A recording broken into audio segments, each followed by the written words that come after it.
नमस्कार मित्रांनो, तुमच्यासाठी जबरदस्त जॉब वॅकन्सी घेऊन आलेलो आहे। महानगरपालिकेमध्ये विविध पदांची परमनंट जॉब वॅकन्सी निघालेली आहे। सरळ सेवा भरतीने ही वॅकन्सी या ठिकाणी निघालेली आहे। पगार तुम्हाला या ठिकाणी 25,500 ते 1,12,400 रुपयाच्या दरम्यान पोस्ट वाईज दिला जाणार आहे। तुम्ही महिला असाल पुरुष असाल दोघे या ठिकाणी अर्ज करू शकता। एकूण या ठिकाणी 245 जागांची वॅकन्सी आहे। अर्ज करण्याची शेवटची तारीख 15 जानेवारी 2025 या ठिकाणी आहे। अधिक माहिती जी आहे या ठिकाणी कुठल्या पदांसाठी वॅकन्सी आहे, शैक्षणिक अर्थ काय लागणार आहे, वयमर्यादा काय असणार आहे, त्याचबरोबर इतर पात्रता या ठिकाणी काय आवश्यक असणार आहेत, या संदर्भातील सविस्तर माहिती आपण आजच्या व्हिडिओमध्ये बघणार आहोत। तर व्हिडिओ शेवटपर्यंत नक्कीच बघा। त्याचबरोबर मित्रांनो, आपण जर आपल्या रॉयल कॉर्नर यूट्यूब चॅनलवरती जर नवीन असाल तर यूट्यूब चॅनलला सबस्क्राईब करावं, बेल आयकॉन दाबायला विसरू नका। असेच नोकरी संदर्भातील नवीन अपडेट्स आपल्याला मिळत राहण्यासाठी। तर सुरू करूया मित्रांनो आजचा व्हिडिओ। तर मित्रांनो, आपण आलेलो आहे कार्यालय नागपूर महानगरपालिका नागपूर यांच्या आस्थापना विभागामार्फत जे ऑफिशियल नोटिफिकेशन निघालेलं आहे वॅकन्सीच्या संदर्भामध्ये, त्यावरती आपण आलेलो आहे। तर स्टेप बाय स्टेप सर्व माहिती आपण या ठिकाणी बघणार आहोत। तर मित्रांनो, या ठिकाणी गट क संवर्गातील रिक्त पदे जी आहेत सरळ सेवा भरतीने या ठिकाणी भरली जाणार आहेत। अर्ज जे आहेत त्या ठिकाणी 26/12/2024 पासून सुरू होणार आहेत आणि 15 जानेवारी 2025 पर्यंत तुम्ही ऑनलाईन अर्ज जे आहेत त्या ठिकाणी करू शकणार आहात।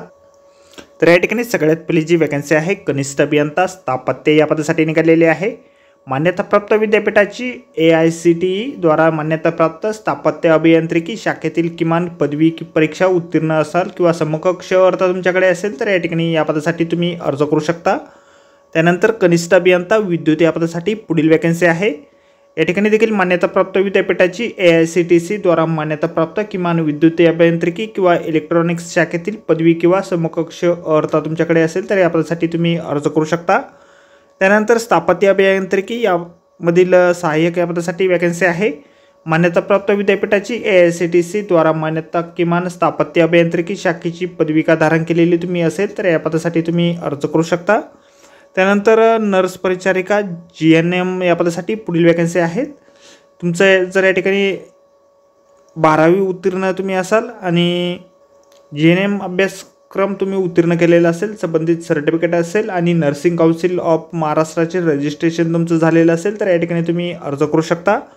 वृक्ष अधिकारी या पदासाठी मान्यताप्राप्त कृषी विद्यापीठाची BSc हॉर्टिकल्चर किंवा ॲग्रिकल्चर बॉटनी किंवा फॉरेस्ट्री पदवी तुमच्याकडे असेल, मान्यताप्राप्त विद्यापीठाची वनस्पतीशास्त्रातील पदवी परीक्षा तुम्ही उत्तीर्ण असाल तरी देखील तुम्ही या ठिकाणी अर्ज करू शकता। या पदासाठी तुमचा उद्यान विकास देखभाल वृक्ष संरक्षण व संवर्धन रोपवाटिका व्यवस्थापन क्षेत्रातील किमान 5 वर्षाचा अनुभव या ठिकाणी असल्यास प्राधान्य तुम्हाला दिलं जाईल। वेतन जे आहे या ठिकाणी कनिष्ठ अभियंता स्थापत्य या पदासाठी तुम्हाला S14 नुसार 38,600 ते 1,12,22,800 रुपयाच्या दरम्यान वेतन दिलं जाईल। एकूण 36 वॅकन्सीज या पदासाठी निघालेल्या आहेत। त्यानंतर कनिष्ठ अभियंता विद्युत या पदासाठी तुम्हाला सेम वेतन आहे। 3 वॅकन्सीज एकूण या ठिकाणी आहे। 38,600 ते 1,22,800 रुपये वेतन दिलं जाईल। नर्स परिचारिका GNM या पदासाठी तुम्हाला 35,400 ते 1,12,400 रुपये वेतन दिलं जाईल। 52 वॅकन्सीज आहेत। वृक्ष अधिकारी या पदासाठी S13 नुसार 35,400 ते 1,12,400 रुपये वेतन दिलं जाईल। 4 वॅकन्सीज या ठिकाणी आहेत। स्थापत्य अभियांत्रिकी सहाय्यक या पदासाठी S8 नुसार 25,500 ते 81,100 रुपये वेतन तुम्हाला दिलं जाईल। 150 वॅकन्सीज आहेत। अशा एकूण 245 जागांसाठी या ठिकाणी भरती जी आहे निघालेली आहे। कॅटेगरीनुसार वॅकन्सी जी आहेत, प्रत्येक पदाची वॅकन्सी जी आहे अशा प्रकारे आपल्याला जाहिरातीमध्ये दिलेली आहे। तुम्ही ज्या कुठल्या कॅटेगरीमधून येत असाल त्यानुसार तुम्ही या ठिकाणी आरक्षण निहाय या ठिकाणी अर्ज जे आहेत करू शकणार आहात। सर्व पदे जे आहेत गट क चीच या ठिकाणी आहेत। वयमर्यादा जी आहे तुमचे या ठिकाणी 18 ते 38 वर्षापर्यंत खुल्या प्रवर्गासाठी आणि मागास प्रवर्गासाठी 18 ते 43 वर्षापर्यंतची या ठिकाणी देण्यात आलेली आहे। त्याचबरोबर तुम्ही जर इतर रिझर्व्ह कॅटेगरीमधून येत असाल तर देखील तुम्हाला सवलत या ठिकाणी दिली जाईल। वय जे आहे तुमचं 2 जानेवारी 2025 या ठिकाणी काउंट केले जाणार आहे। किमान वयमर्यादा सर्व कॅटेगरीसाठी 18 वर्ष या ठिकाणी आहे।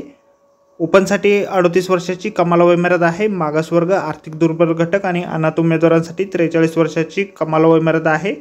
माजी सैनिक जर तुम्ही असाल तर 38 वर्ष प्लस 3 वर्ष सेवा कालावधी तुम्हाला या ठिकाणी देण्यात येईल। खुल्या प्रवर्गासाठी आणि राखीव प्रवर्गासाठी 43 वर्ष प्लस 3 वर्ष सवलत तुम्हाला या ठिकाणी असणार आहे। माजी सैनिकांकरता कमाल वयमर्यादा 55 वर्ष इतकी असणार आहे।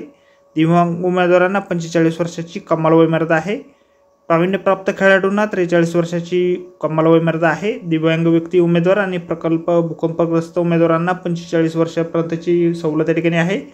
पदवीधर किंवा पदवीधारण अंशकालीन उमेदवारांना 55 वर्षापर्यंतची वयात सवलत जी आहे दिली जाईल.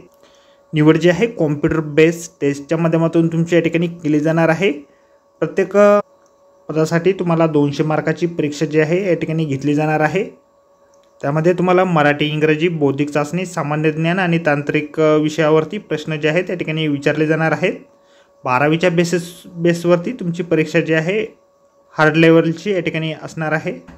फीस पेमेंट जे आहे या ठिकाणी परीक्षा शुल्क म्हणून तुमच्याकडे आरक्षणामधून 1000 रुपये, मागासवर्ग, आर्थिक दुर्बल घटक आणि अनाथ उमेदवारांना 900 रुपये फीस पेमेंट या ठिकाणी भरावे लागणार आहेत.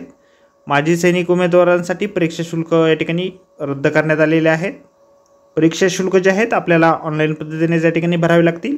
अर्ज जे आहे तुम्हाला ऑनलाईन पद्धतीने या ठिकाणी करायचे आहे. त्या संदर्भातील वेबसाईट आपल्याला या ठिकाणी दिलेली आहे. अर्ज करण्याच्या अगोदर संपूर्ण जाहिरात आपण एक वेळ व्यवस्थितपणे वाचा, त्यानंतरच या ठिकाणी अर्ज करा. तर आजच्या व्हिडिओमध्ये एवढंच मित्रांनो. व्हिडिओ जर आवडला असेल तर व्हिडिओला लाईक आणि शेअर नक्कीच करा. आपल्या रॉयल कॉर्नर यूट्यूब चॅनलला जर अद्याप आपण सबस्क्राईब केले नसेल तर आपल्या चॅनलला सबस्क्राईब करा. अशीच नोकरी संदर्भातील नवनवीन अपडेट आपल्याला मिळत राहण्यासाठी. तर भेटूया मित्रांनो नोकरी संदर्भातील अशाच पुढच्या व्हिडिओमध्ये. धन्यवाद मित्रांनो.